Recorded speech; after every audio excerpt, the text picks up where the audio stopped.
Fala pessoal, eu sou a Cristiane Serra e esse é seu podcast Startup Life. E como hoje é a primeira sexta-feira do mês, temos mais um episódio do Minha Jornada. Mas antes de eu revelar aqui quem está conosco nesse episódio, aquele recado importante para os nossos ouvintes e também para quem está nos assistindo no YouTube.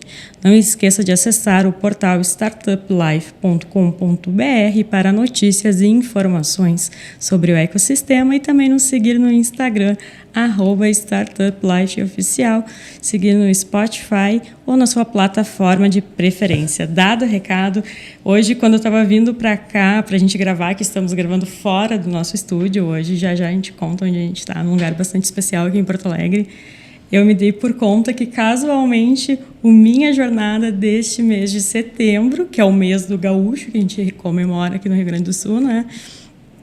É um gaúcho.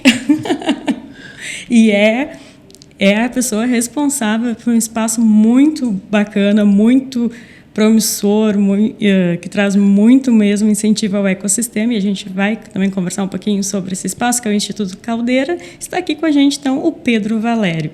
E aí, gente, tudo bem? Obrigado pelo convite, um prazer participar do conteúdo aqui do podcast.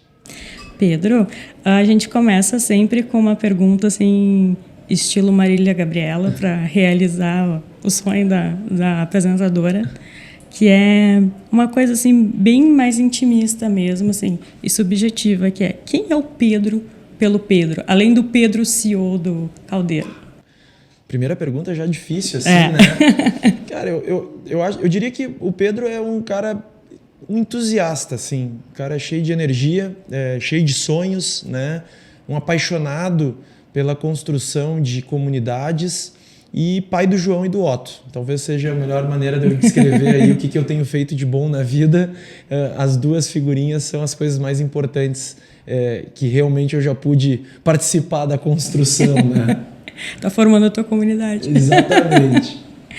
E Pedro, como começou a tua trajetória? Assim, quando que tu entendeu que tu queria, né, estar em cargos de liderança, empreender também? Conta pra gente.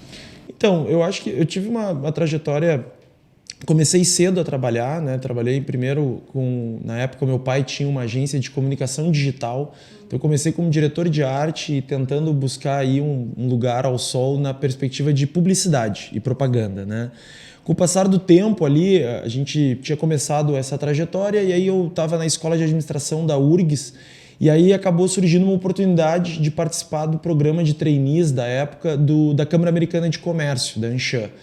E aí foi super legal e realmente ali despertou uma série de caminhos, assim, que de certa maneira eu acho que eu tinha uma determinada vocação para essas questões, né? Uma foi a paixão pela área de vendas, né? Eu acho que a área de desenvolvimento de negócios, a visão de construir realmente projetos a quatro mãos com parceiros e viabilizar essas iniciativas, e uma paixão pela ideia de construção de comunidades, né? Eu acho que desde o início eu tive uma longa trajetória no terceiro setor com esses movimentos associativistas, né? Então, desde a Câmara Americana, mas eu tive uma passagem importante da minha trajetória como um dos criadores de uma das turmas do Ciclo Empreendedor, que é um movimento que eu me orgulho muito de ter contribuído. E aí, obviamente, hoje, dentro da estrutura aqui do Instituto, como uma outra iniciativa que tem como objetivo conectar pessoas, né? Eu acho que, no fundo, esse apetite por criar relacionamentos é uma das coisas que mais me dá prazer nos dias de hoje, né? E a gente vê no ecossistema, é uma coisa presente, claro, em todos os setores, mas no ecossistema de tecnologia e inovação a gente vê muito claro a importância das comunidades, né? Total, cara. Assim, eu sou um adepto, um fiel escudeiro da tese de que realmente todas as instituições deveriam estar realmente alocando energia e se preocupando em entender quem é quem são as pessoas que compõem as suas comunidades e como se relacionar com elas, né? Eu acho que dentro do movimento que a gente vem observando de transformações da nossa sociedade, do próprio contexto empresarial, a leitura que a gente, de certa maneira, faz é que existe realmente uma busca incessante por parte das pessoas por fazer parte, né? Por realmente estar integrando determinadas comunidades. E quando a gente fala em ecossistema, que é um termo que é de forma reiterada, né? A gente repete isso de forma reiteradas vezes, né?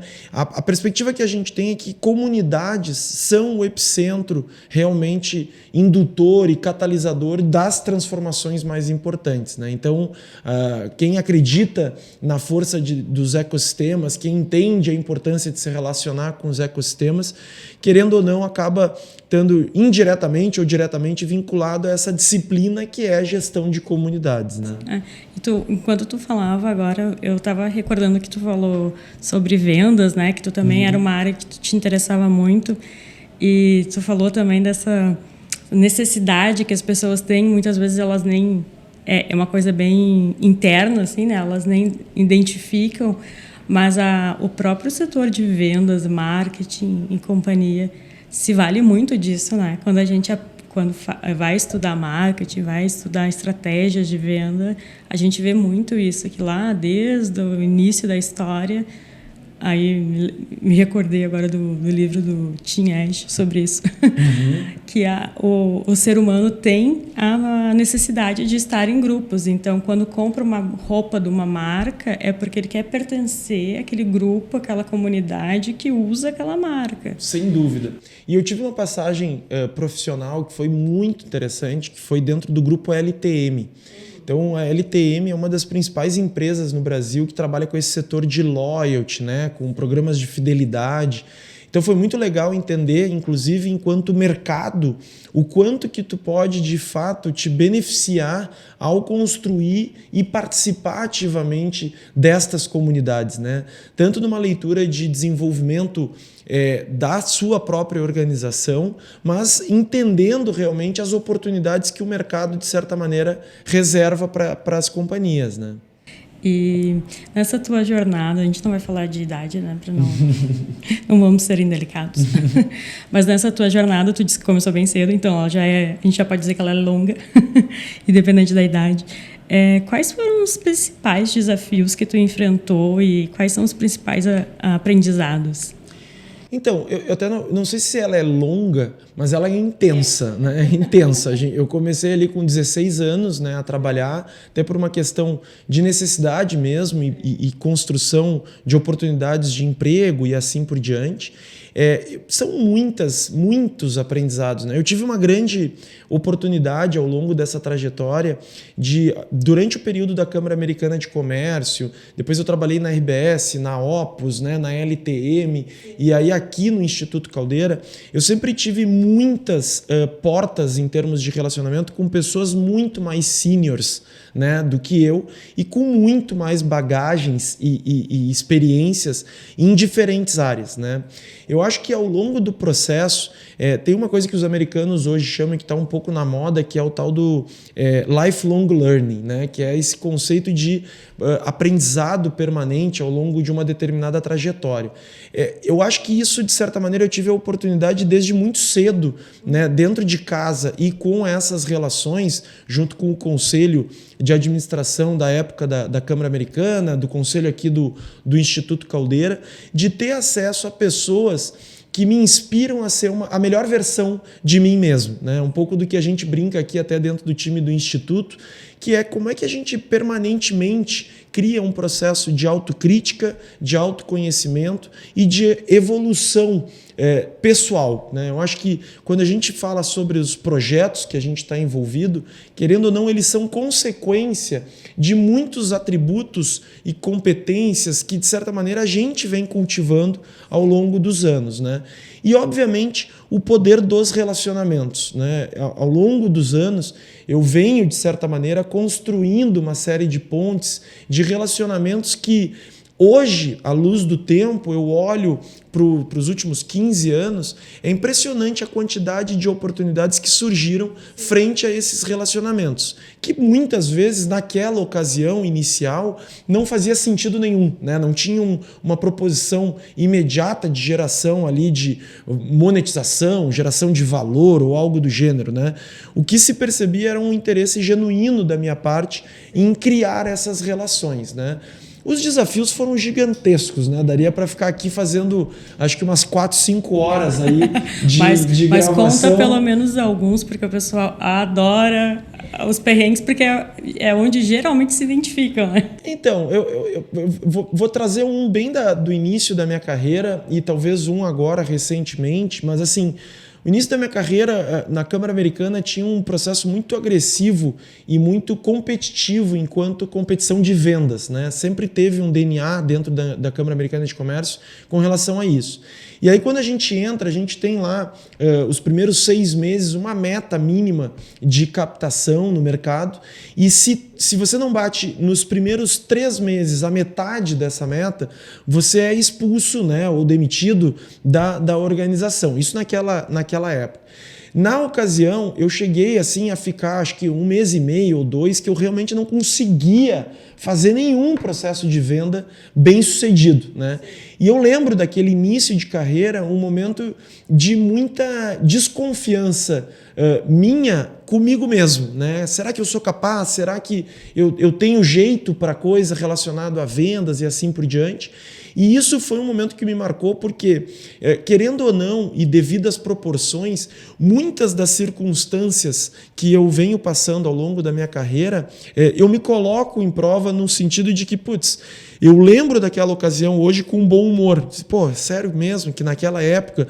Então, assim, eu acho que o desafio foi ir identificando um conceito que tem um filósofo francês que ele fala, né? Eu sou eu e as minhas circunstâncias, né? E eu acho que é um ponto muito importante da gente entender que, por vezes, a leitura da nossa realidade ela precisa estar, de fato, atribuída com o que a gente está vivendo no nosso entorno, né? Então, isso sempre foi muito nítido. E, obviamente, agora, recentemente, com o projeto do Instituto Caldeira, em 2019, imagina, a gente criou o projeto do Instituto Caldeira, então era agosto de 2019, foi fundado o Instituto, e começamos a obra física aqui do Hub no dia 11 de fevereiro de 2020. Então foi assim, 1 mês depois veio a pandemia com toda a força e uma releitura completa do mundo dizendo acabou os escritórios, acabou espaços de eventos, acabou tudo, né? E aí aquele momento ali foi muito desafiador, porque realmente eu vim aqui para cá dentro do Instituto, isso aqui era só uma área abandonada, industrial, de quase 1 século, né? E a gente olhava para cá e falava, caramba, cara, o que vai acontecer? E aí, obviamente, aí foi um grande desafio, tanto de maturidade quanto de resiliência, né? Eu acho que o exercício que eu tento sempre constituir dentro de mim é o processo quase que o Nassim Taleb fala sobre o antifrágil, né? Como se beneficiar do caos. Então, acho que é um pouco dessa linha aí para ilustrar alguns dos desafios. E o espaço aqui se tornou muito importante para a comunidade, sobretudo do Rio Grande do Sul, né? Por estar no Rio Grande do Sul. Por enquanto? Por enquanto. A ponto de outras empresas virem para cá, mesmo tendo sede em Porto Alegre. Eu uso nós mesmos como exemplo. A nossa sede fica em outro bairro, fica ali na Ipiranga, com a Manuelito de Ornelas, próximo à Orla, onde, para quem está ouvindo e foi na South Summit, bem pertinho da South Summit. E aqui o Caldeira fica no 4º distrito, na Zona Norte. E a gente tem uma sala aqui também, né? Que também somos residentes. Então, a gente entendeu a importância do Caldeira e falamos, não, nós também precisamos estar lá, mesmo tendo uma sede em Porto Alegre, né? Uma coisa muito bacana. E também trouxe muita vida para o bairro, né? Sim. Era um bairro que... E daí eu posso falar com um pouco de propriedade, porque eu moro no bairro. Ah, que legal. E era um bairro totalmente esquecido pela cidade. Sim. Bom, moradores nem sabiam que existia. Sim. Só lembravam quando na rádio dava o trânsito, estava congestionado e ensinavam a sair de Porto Alegre por dentro do bairro. Sim. Senão, as pessoas nunca tinham ouvido falar o Grêmio veio para cá também. Até Sim. o Grêmio veio para cá, ninguém conhecia. Mas bares, restaurantes, realmente vida aqui no bairro não tinha muito. Total. Era era uma região totalmente abandonada, né? Um dos grandes objetivos das empresas fundadoras foi efetivamente o resgate dessa região, né? A gente entende que o Quarto Distrito é uma área super robusta, né, com um posicionamento estratégico para a cidade de Porto Alegre. Então a gente está conectado aqui a toda a grande Porto Alegre, estamos perto do aeroporto, né? Então acho que tem uma série de elementos que de certa maneira contribuem para que essa região possa ser de fato, como foi em outras ocasiões da nossa história recente, uma área de pujança, né? Com grande dinamismo, com empresas e instituições que, de certa maneira, empreenderam aqui nessa região. Então, o projeto, desde o início, a gente avaliou algumas possibilidades no início, na fase ainda de ideação do Instituto, mas as empresas fundadoras tinham essa pretensão também de como é que a gente podia, de certa maneira, contribuir com transformações concretas e positivas aqui na região, né? Então, e o que a gente está comentando aí um pouco do Silva Lopes, de também estar aqui, acho que a visão do Caldeira é uma crença absoluta na ideia de abundância, né? Então, trazer esse espaço aqui, a gente fala muito em hub de inovação, mas no fundo, o que se trata é um hub de empreendedores, né? Pessoas que querem gerar valor, construir oportunidades em parcerias com outras instituições e criar aqui um adensamento de pessoas que, eu digo assim, a gente brinca muito internamente e informalmente, que é juntar a galera do Dali, sabe? Aquela coisa meio, vamos lá, vamos fazer, vamos gerar oportunidade, vamos construir junto. E eu acho que essa é um pouco da construção dessa comunidade que hoje, presencialmente, se ilustra aqui, né? Mas hoje está realmente espalhado aí em todo o estado e até algumas empresas de fora do Rio Grande do Sul. Legal. E voltando agora um pouquinho aqui na nossa linha do tempo, como que tu ingressou no setor de tecnologia, que tu falou, né, da tua passagem pela Opus, pela RBS, pela questão de ali também trabalhou com vendas, então era uma área voltada mais para comunicação, marketing, evento. E como é que a tecnologia, como é que tu foi parar na tecnologia? Eu sempre fui assim, curioso com relação às novas tecnologias e mais do que a perspectiva técnica, quais os impactos enquanto comportamento, enquanto dinâmica de mercado que isso, de certa maneira, contribuiria nas alterações do status quo, né? Sempre tive essa prerrogativa. Eu tive vários momentos ao longo da carreira, talvez a primeira, que lá atrás, né, quando eu fui a primeira vez que eu fui trabalhar no Grupo RBS, eu tive contato com todo esse mundo das mídias digitais, né? E aí foi interessante porque ali o que se percebia nitidamente era a implementação de uma nova tecnologia, que não era nada demais, mas que era a implementação de um novo modelo, um novo produto dentro do mercado, principalmente sobre a prerrogativa de as resistências culturais que existiam e existem quando chega o novo, né? Então, ao longo desse processo, a minha visão sempre foi uma leitura de desenvolvimento do mercado e desenvolvimento de negócio. Na LTM, obviamente, eu tive uma imersão muito grande dentro dessa lógica de grandes plataformas, de gestão tecnológica das comunidades. E dentro do grupo ali da Opus, participei, obviamente, de toda a iniciativa conectada ao lançamento da Uhu, que é a etiqueteira que, de certa maneira, foi junto com a For All, enfim. Então foi um projeto muito interessante de acompanhar a implementação disso, né? Os desafios, as oportunidades e assim por diante. O que realmente foi a imersão, né, o mergulho dentro desse mundo foi com o próprio envolvimento do Caldeira, né? Então, quando a primeira conversa que eu tive lá com o Marciano Testa, que foi uma das grandes lideranças do movimento, ele falou, cara, e aí, o que tu conhece, né, com relação ao mundo da tecnologia, da inovação?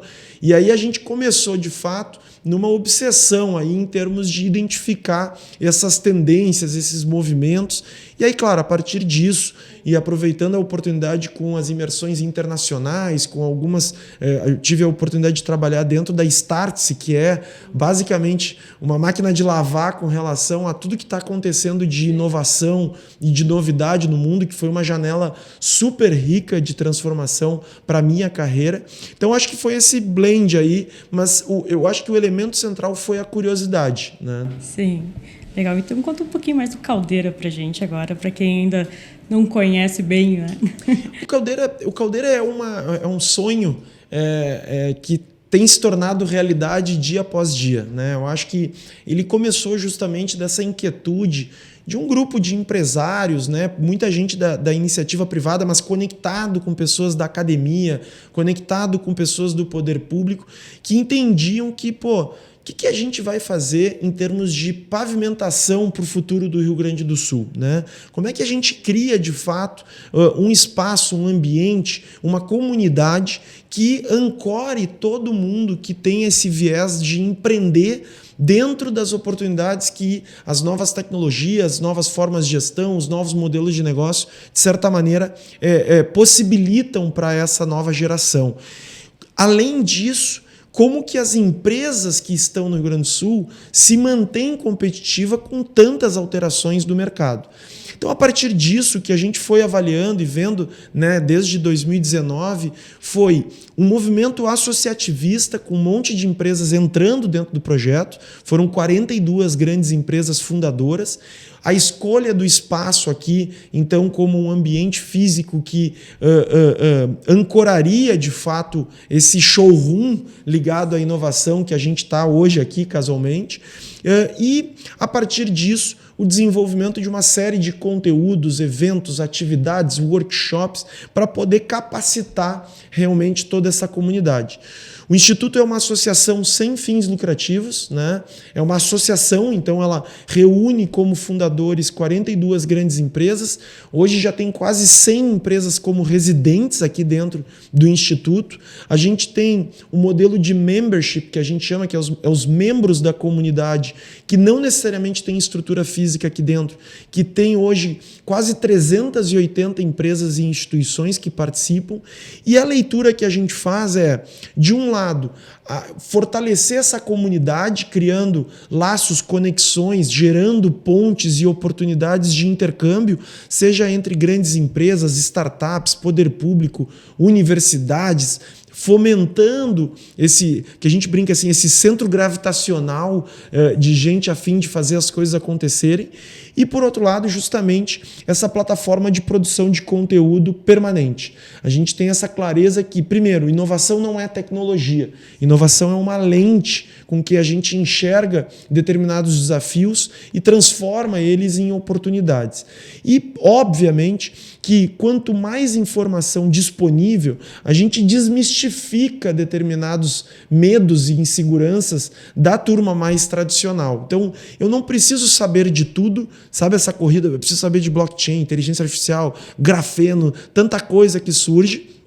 Mas, ao mesmo tempo, no momento que eu ignoro essas coisas que estão realmente surgindo dentro do contexto, a gente tem uma chance muito grande de perder competitividade. O que é o nosso grande sonho? Ver um Rio Grande do Sul pujante, competitivo, dinâmico, né, inovador, dando oportunidade para novos talentos que ingressam dentro dessa matriz econômica e contribuir para que os setores tradicionais, como agro, né, setor financeiro, saúde, outros setores que a gente tem muito bem consolidados aqui, possam ser cada vez melhores, pavimentando essa jornada de futuro aqui para o Rio Grande do Sul. E tem muito espaço nesses setores, né? A gente tem até, quem ainda não ouviu pode, depois desse episódio, scrollar aqui que vai encontrar um episódio sobre Agitex, onde tem muita... o setor agro sempre teve tecnologia, né? Isso aqui, não essa tecnologia que a gente está falando aqui. Sempre teve no maquinário e tudo mais, mas hoje é uma coisa muito maior, até questão de rastreamento não só da lavoura, mas também da carga, enfim, envolve tantos outros setores, a própria... E com o 5G isso vai dar um boom maior ainda, então tem muito... O 5G muda tudo, né? é um futuro bastante promissor, né? Exatamente. E, Pedro, vou fazer mais uma pergunta, estilo favor. Marília Gabriela. Quem é o Pedro no ecossistema? Qual é o teu papel? Cara, assim, eu diria que eu pretendo ser só mais um facilitador, mais um operário mesmo do ecossistema. Eu acho que se o Caldeira hoje é possível, ele é fruto de um trabalho de muitas pessoas, né? Então, eu sempre cito aqui o professor Aldi, o secretário Balestrin, que antes estava à frente da Unicinos, a gente tem o Luiz Carlos, a gente tem gente que está trabalhando pelo ecossistema há muitos anos, né? Então, com toda a humildade, assim, a busca que eu tenho tido é de realmente construir pontes, construir, de fato, um ambiente propício para a abundância, fomentar boas iniciativas e executar coisas. Eu sou apaixonado por executar as coisas, né? Então, a visão que a gente tem aqui é de ser mais uma pessoa que contribui. Eu acho que a gente está recém começando dentro desse espaço, né? O papel que a gente tem exercido também é de ter muita humildade, que bom que está dando certo, mas tem muita coisa pela frente, né? Então, eu acho que é talvez o facilitador ou mais um ajudante para um exército de pessoas que têm contribuído para o fomento do ecossistema. Né? E é muito importante essa ajuda, esse fomento. E é uma característica também, né, Pedro, do ecossistema de tecnologia e inovação, o pessoal se ajudar, não ter tanto aquela rixa assim, tipo, não, é que aquele lá tem a empresa dele, eu não vou falar com ele. Não. Exatamente. Tem essa humildade tanto de quem está começando quanto quem já está mais à frente de conversar, né? De um chegar e perguntar como é que tu passou por isso, como é que foi, e o outro ensinar. Não é à toa também que o podcast é uma forma disso, né? A gente está aqui, tu está contribuindo, está contando a tua história, está ajudando outras pessoas nesse momento, assim como nós temos a oportunidade de levar também mais conhecimento. A gente trabalha muito nessa área de educação, a gente acredita muito nisso. Então, todos os nossos conteúdos midiáticos e outros formatos, eles são voltados para isso, porque a gente também quer ver o ecossistema crescer mais e mais, né? A gente nasceu com ele, o ecossistema gaúcho, né? Há 10 anos atrás. Sim. Então, a gente tem um super fit com Caldeira. Que demais. E para a gente finalizar aqui o nosso bate-papo, quais são os teus próximos passos, assim, do Pedro, pessoa física, do Pedro aqui do Instituto Caldeira? Você pode contar alguma coisa do Caldeira para a gente? Então, eu acho que, do Caldeira tem uma série de sonhos a serem realizados, né? Eu acho que a gente fala muito sobre... Uma das visões realmente do Caldeira é ser um hub reconhecido globalmente, né? A gente está trabalhando muito forte com uma série de iniciativas muito estratégicas. Então, por exemplo, agora a gente está indo, 22 de outubro, estamos indo para Israel, né? Estamos indo para o Web Summit. A gente, ano que vem, já tem missões para a China. De novo, esse ano fomos para o Vale do Silício, para Nova York, para Washington, para o Texas, né? Então, acho que, de fato, contribuir ativamente na atração não só de investimentos, quanto de talentos para dentro do ecossistema. Eu acho que existe aqui um sonho de realmente ampliar essa comunidade. A gente tem circulado muito pelo interior, a convite, dando palestras e participando de atividades. A gente vê a pujança que tem o interior, né? Então, nas próximas semanas, a gente tem aí Uruguaiana, Lajeado, Passo Fundo, Bento, que a gente tem circulado. Então, como trazer realmente todas essas boas iniciativas, novos empreendedores e companhias tradicionais a participarem dentro dessa comunidade, é um dos exercícios que a gente tem feito. E, de certa maneira, através de algumas iniciativas que o Caldeira tem promovido, contribuir ativamente para a construção, inclusive, de políticas públicas que favoreçam a vida do empreendedor, né? A gente quer aqui contribuir com os empreendedores, né? Então, tudo que tem a ver com a desburocratização, que tem a ver com realmente disseminação de informações, enfim, o que a gente tiver aos nossos alcances, nós vamos contribuir para fomentar isso. Na PF, né? Eu tenho 2 pequenininhos em casa, então eu acho que é essa obsessão em tentar realmente ser a minha melhor versão, né? Eu acho que poder contribuir realmente com o crescimento do João e do Otto, né? E, de certa maneira, poder ter algo que, enquanto legado, eu possa deixar e me orgulhar quando eles realmente observarem tudo que a gente, de certa maneira, vem se esforçando diariamente aqui para tentar construir, né? Com certeza eles vão reconhecer sim, Pedro. Então a gente vai encerrando, até porque a gente tem que te lembrar, a gente sabe que a tua agenda é bastante apertada. Te agradecer por esse espacinho aqui na tua agenda para conversar conosco.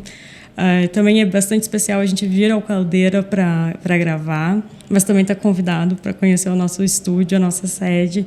A nossa ideia também é gravar mais episódios por aqui. Por favor. A gente tá, conte conosco. E se tu quiseres deixar agora um recadinho final, alguma dica, alguma coisa para quem está ouvindo, o espaço é todo teu. Cara, eu diria assim, busquem se conectar com o ecossistema, né? Eu acho que o diálogo permanente, e a gente tem múltiplas iniciativas, né? A gente se conectem com o Tecnopuc, se conectem com o Tecnocinos, se aproximem da Regimp, né? Se conectem com as oportunidades que estão acontecendo no interior, participem ativamente das iniciativas de associações empresariais e de empreendedores, porque realmente a construção de um ecossistema realmente robusto, ele é um trabalho de muitas mãos, né? Então, a gente tem feito um trabalho muito forte aqui em termos de colaboração, né? Então, eu acho que tudo que tiver a ver com isso é fantástico, né? A gente tem tentado disseminar as informações dentro das nossas redes sociais, então dá para seguir as nossas redes sociais também, mas o fluxo de informação, a troca, o intercâmbio é o que torna realmente as oportunidades no Estado cada vez mais viáveis, né? Então, eu acho que esse é o pedido como um dos entusiastas aí na formulação de um ecossistema forte. Muito obrigada. Então, a gente vai encerrando esse episódio com o Pedro Valério, CEO do Instituto Caldeira. E aos nossos ouvintes, muito obrigado também pela companhia em mais um episódio. E até o próximo. Tchau!